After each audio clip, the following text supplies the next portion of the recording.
ಇದುವರೆಗೂ ಯಾವ ಆಸ್ಪತ್ರೆಯಲ್ಲಿ ಈ ಕ್ಯಾನ್ಸರ್ ಅಂತ ಹೇಳಿದ್ದಿಲ್ಲ. ಅದೇನೋ ಆಪ್ರೇಷನ್ ಮಾಡಬೇಕು ಅಂದರು. ಅದು ನನಗೆ ಡೌಟ್ ಆಯಿತು. ಇಲ್ಲ ಸಿಮ್ಟಮ್ ಇದೆ ಅಂತ ಮೆಡಿಸಿನ್ ಏನೂ ಕೊಡಲಿಲ್ಲ ಅವರು.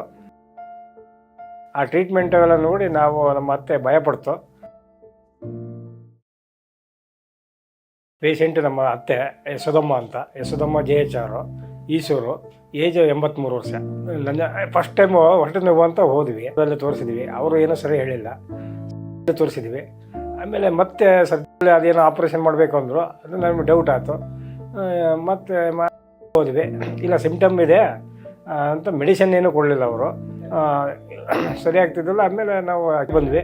ಆ ಟ್ರೀಟ್ಮೆಂಟ್ ಎಲ್ಲ ನೋಡಿ ನಾವು ನಮ್ಮ ಅತ್ತೆ ಭಯಪಡ್ತು. ಹಂಗಾಗಿ ಇಲ್ಲಿ ಪುನರ್ಜನ್ಮ ನಾವು ನೋಡಿದ್ವಿ ಯೂಟ್ಯೂಬ್ನಲ್ಲಿ. ಅದು ಬಂದ್ವಿ. ಇವರು ಪಕ್ಕ ಹೇಳಿದರು. ನಮಗೆ ಇದುವರೆಗೂ ಯಾವ ಆಸ್ಪತ್ರೆಯಲ್ಲಿ ಈ ಕ್ಯಾನ್ಸರ್ ಅಂತ ಹೇಳಿದ್ದಿಲ್ಲ.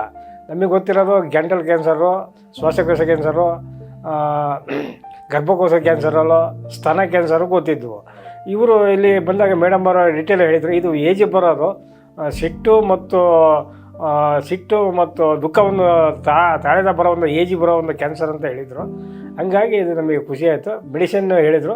ಈಗ ಸ್ಟಾರ್ಟ್ ಮಾಡ್ತಿದ್ದೀವಿ ನಾಳೆಯಿಂದ. ಬಂದು ಮತ್ತೆ 6 ತಿಂಗಳು ಹೇಳುತ್ತೆ. ನಮಗೇನಿಲ್ಲ, ಮಾಮೂಲಿ ಹೊಟ್ಟೆ ನೋವು ಅಂತ ಆಗಿತ್ತು.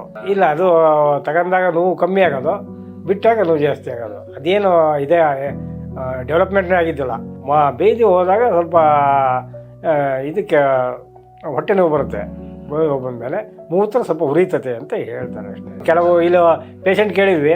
ಕಾರ್ಕಳದಿಂದ ಒಬ್ಬರು ಬಂದಿದ್ದರು, ಕುಣಿಗಲ್ಲಿಂದ ಒಬ್ಬರು ಬಂದಿದ್ದರು. ಅವ್ರಿಗೆ ಹೇಳಿದ್ರು, ನಾವೆಲ್ಲ ಕಡೆ ತೋರಿಸಿದ್ವಿ, ಏನು ಉಪಯೋಗ ಇದ್ದಲ್ಲ ರೀ ಅಂತ ಹೇಳಿದ್ರು. ಹಂಗಾಗಿ ನಮಗೆ ಮೆಡಿಸಿನ್ ತಗೊಂಡಿದ್ವಿ ಸರ್.